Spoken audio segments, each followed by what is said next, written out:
सीधे मुद्दे की बात करते हैं। दिल्ली के नजफगढ़ इलाके में एक गंदे नाले में 15 मार्च को एक महिला की लाश मिली थी। लोगों की नज़र जब इस लाश पर पड़ी तो भीड़ जमा हो गई। लोग हैरान हो गए, किसी ह्यूमन बीइंग की बॉडी का यूं नाले में पड़ा होना। लोगों ने फ़ौरन पुलिस को इन्फॉर्म किया। द्वारका थाने की पुलिस, दिल्ली के द्वारका थाने की पुलिस वहाँ पर पहुँची और पुलिस ने उस डेड बॉडी को रिकवर कराया। सफाई कर्मियों की मदद ली गई और कुछ पुलिस वालों ने भी हाथ लगाया और डेड बॉडी को नाले से बाहर निकाला गया। डेड बॉडी की हालत काफ़ी ख़राब थी क्योंकि मेरे ख्याल से उस महिला की मौत को तकरीबन 2-3 दिन गुजर चुके थे, ऐसा उस बॉडी को देखकर लग रहा था। काफ़ी ख़राब हो चुका था वो, और अब तो गर्मी भी है, ऊपर से गंदे नाले में पड़ा होना, तेज़ाबी पानी होता है उसमें, तो लाश की हालत काफ़ी ख़राब थी। और उस लाश के साथ कोई ऐसी बिलोंगिंग, कोई ऐसी चीज़ नहीं थी कि मरने वाली महिला की पहचान हो पाती। ऊपरी तौर पर उस लाश को देखकर ये अंदाज़ा लगाया गया कि जिस महिला की मौत हुई है या जिसकी हत्या हुई है उसकी उम्र तकरीबन 45 से 47 साल के आसपास रही होगी। हत्या की बात इसलिए कही जा रही है क्योंकि वहाँ किसी इंसान का डूबना ऐसा मतलब इसकी संभावना नहीं के बराबर है। उसकी वजह यह है कि वो एक गंदा नाला है, उधर कोई एक अकेली महिला क्या करने जाएगी। कोई नहाने और कोई रिक्रिएशन वाली जगह तो वो है नहीं कि गए और पैर फिसल गया। तो ये मामला कत्ल का ही लग रहा था पहले ही नज़र में। हालांकि बॉडी पर इस तरह के कोई मार्क या इंजरी ऊपरी तौर पर नज़र नहीं आ रहे थे। तो खैर पुलिस ने इस बॉडी को रिकवर किया, पोस्टमार्टम के लिए भिजवाया और साथ ही ये जो लाश है उसमें जो मरने वाली महिला है उसकी पहचान पता करने की कोशिश पुलिस ने तेज़ की। द्वारका और आसपास के इलाकों में, यानी पश्चिमी दिल्ली के इलाकों में जितने पुलिस स्टेशन हैं, उन पुलिस स्टेशनों में ये पता करने की कोशिश की गई कि हाल के दिनों में इस एज ग्रुप की कोई महिला गुमशुदा हुई है क्या, किसी के लापता होने की कोई रिपोर्ट दर्ज हुई है क्या। लेकिन इस कोशिश में पुलिस को कोई कामयाबी नहीं मिली क्योंकि कहीं भी ऐसी किसी महिला की गुमशुदगी रिपोर्टेड नहीं थी। अब पुलिस ने दिल्ली के बाकी थानों में भी पता किया लेकिन वहाँ पर भी इस तरह की कोई रिपोर्टिंग नहीं थी। पुलिस अब सोच में पड़ गई कि अगर ये महिला दिल्ली से गायब नहीं हुई है तो फिर ये महिला कहाँ की है, कहीं बाहर की नहीं हो, कैसे उसकी पहचान पता की जाए। ये सारी बातें पुलिस वालों के दिमाग में और ख़ासकर जो इस केस के इन्वेस्टिगेशन ऑफिसर बनाए गए थे उनके दिमाग में चल रही थी। पुलिस ने जो है उस लाश का बहुत बारीकी से मुआयना किया था और उस लाश पर ऐसे कोई आइडेंटिफिकेशन मार्क तो नहीं था, लेकिन उस लाश पे एक जेवर, शरीर में एक छोटा सा जेवर था और वो जेवर था एक नोज़ पिन, नाक में जो महिलाएं पहनती हैं वो जेवर। और एक और इम्पॉर्टेंट बात थी वो ये कि महिला जो है, मतलब ऐसे तो लाश की हालत बुरी थी लेकिन महिला का जो अटायर था, कपड़े थे और जो ओवरऑल अपीयरेंस रहा होगा मृत्यु पूर्व, उसे देखकर लगता था कि शायद बहुत संभ्रांत घराने की महिला है, अमीर परिवार से ताल्लुक़ है, कोई बहुत गरीब या मतलब संघर्षशील परिवार से रिश्ता नहीं है।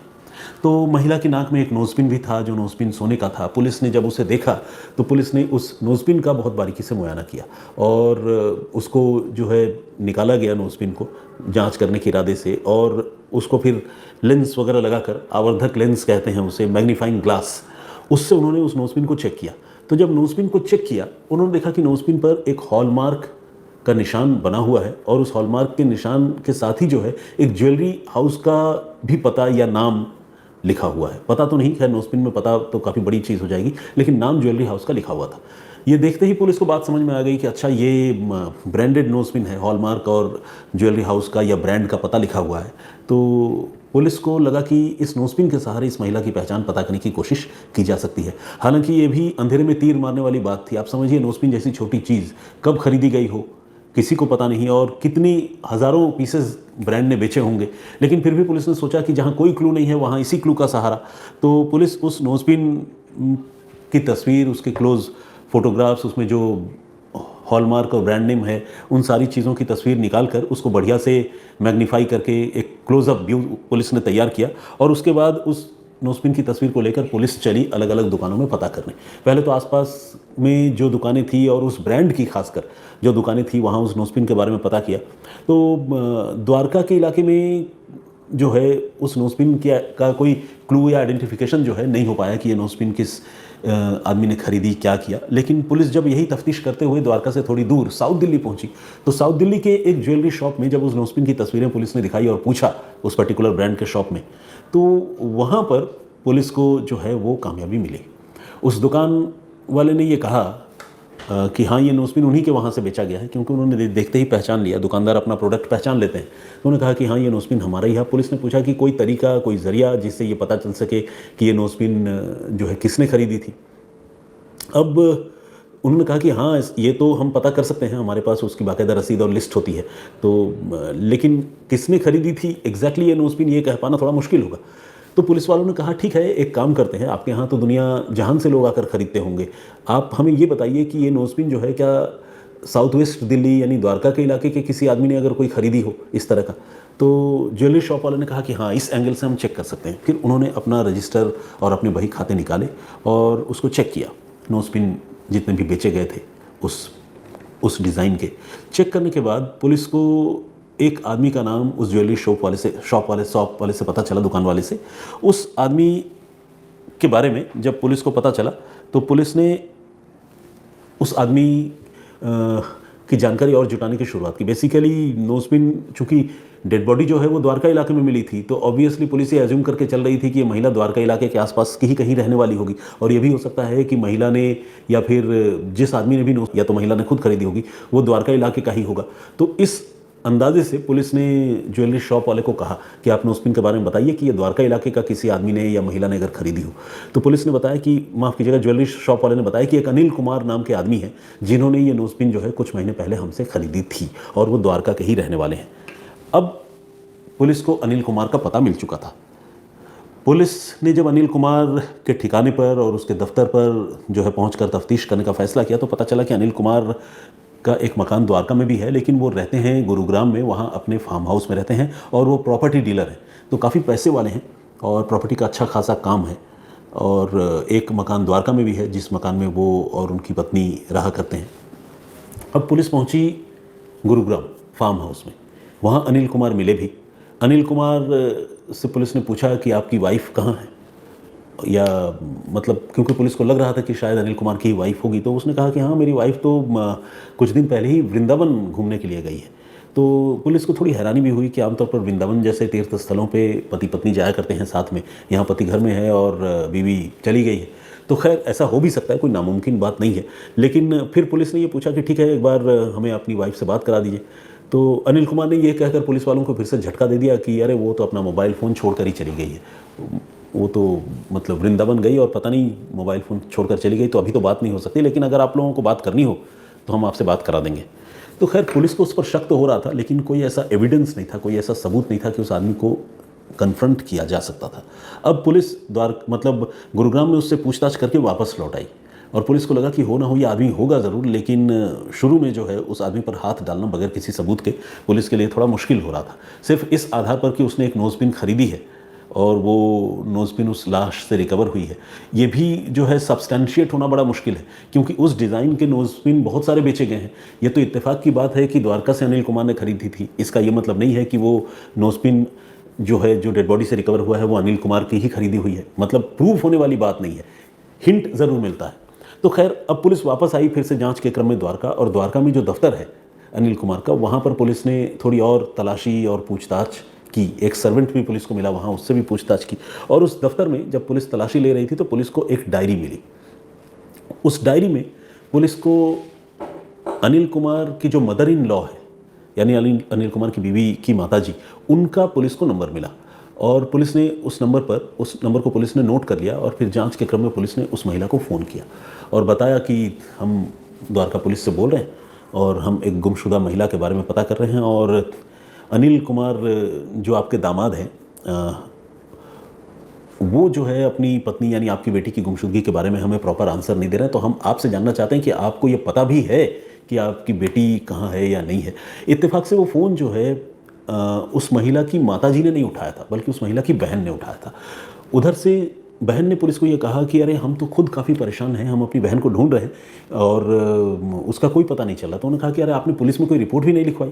तो उन्होंने कहा नहीं, हमारे बहनोई साहब से यानी जीजा जी से बात हुई थी और अनिल कुमार जी से, और उन्होंने ये बताया कि हमारी बहन जो है वो जयपुर गई है और मोबाइल फ़ोन छोड़कर चली गई है।